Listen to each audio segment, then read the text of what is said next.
Our next speaker is the founder of Participatory Health and recognized as a leader in health IT policy, interoperability, and patient-centered data access with over 2 decades of experience in human-centered digital design.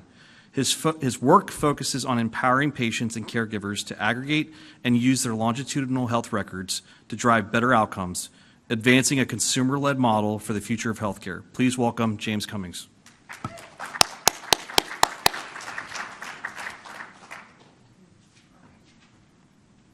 Okay.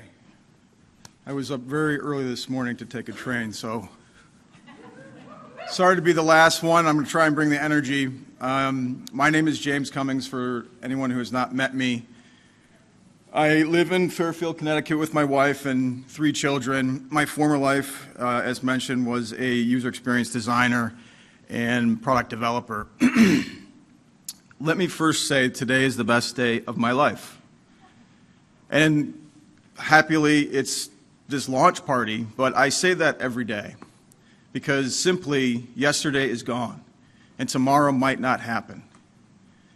And I really understood that in 2019 when my son Thomas was born with a rare bone marrow disorder called diamond black fan anemia. The diamond black fan anemia treatments are blood transfusions and stem cell transplants. He's also autistic and severely intellectually disabled. The one thing I realized how fragile life is that it doesn't matter if you're black or white, rich or poor, Republican or Democrat, atheist or religious, capitalist or a communist. We're not escaping this planet alive. I also got a refresher in the Carpe Diem philosophy in 2021 when Thomas's younger brother William was born, and Murphy's Law dictated that instead of being a donor for his stem cell, he was born with a complete antroventricular septal defect. He is profoundly deaf, failing to thrive, and now has undiagnosed neurological tumors. And the one thing I realized after spending a collective year sleeping in hospitals, sometimes as long as 3 months, that despite their different diagnoses, they have the same data disease that we all have. 8 billion of us. We don't use the data that is collected on our behalf. Over 60 zettabytes worth of health data is globally collected, and less than 1% is ever used for diagnostics and therapeutics. And the reasons, as we all understand, is conflicting business interests, siloed data. So I had an epiphany on what to do with the rest of my life. I knew how to be grateful for the time I have on the planet. So I immersed myself in health IT, data standards, policy, and I started the nonprofit Participatory Health. And I published a paper called Consumer Data is the Benefit to AI in Healthcare. I am an active leading participant in the Patient Empowerment Working Group at HL7. I regularly comment on public policy. But the main focus for participatory health is consumer behavior. That is the leading disruptive innovation that is going to drive this paradigm shift. Particularly some things that we've heard, Morgan be one of them, and the most knowledgeable participants are communities that understand they have a responsibility. Despite not having medical education or experience, they have aligned intentions and ample time to think about their symptoms, diagnosis, or treatment outcomes. So that energy, despite no medical education or experience, is valuable. And we see it all the time with the access to information. We heard it from Mrs. Chopra. Everything that is available to a medical student is available to the consumer.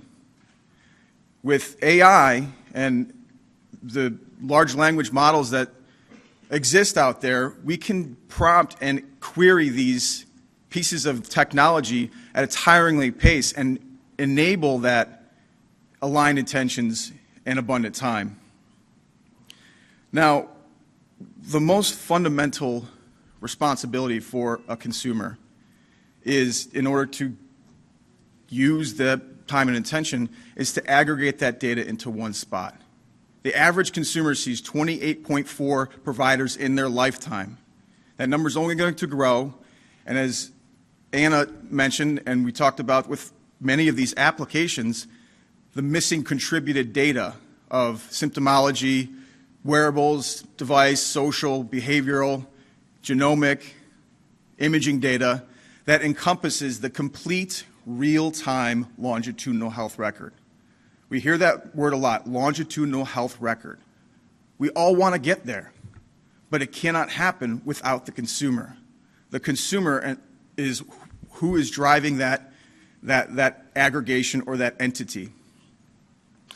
So even if no other institution, no other health system is going to do it, no other government is going to do it. Even if we lived in North Korea, Kim Jong-un would have to watch you take their medicine, watch you exercise, and that's just not a possibility. So the longitudinal health record exists in the custodianship of the consumer. And that is why I'm excited to be here today. And it's luckily, it's the best day of my life every day, but today's particularly special, is because of the work that exists in my 4 years of doing this. I classify it as three trilogy. One is 21st Cures Act, 2 is FIRE, and 3 is Amy Gleason.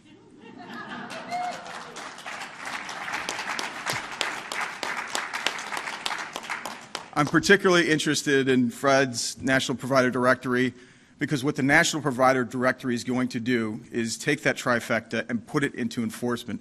Enumerable measurement of the endpoints will be directly tied to scalability and enforcement.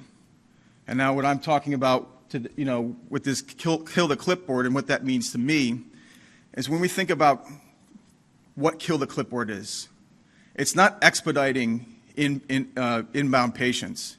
It is the precedent or the acknowledgement that that longitudinal health record or that consumer curated and custodied record is actually being ingested by the provider or clinician.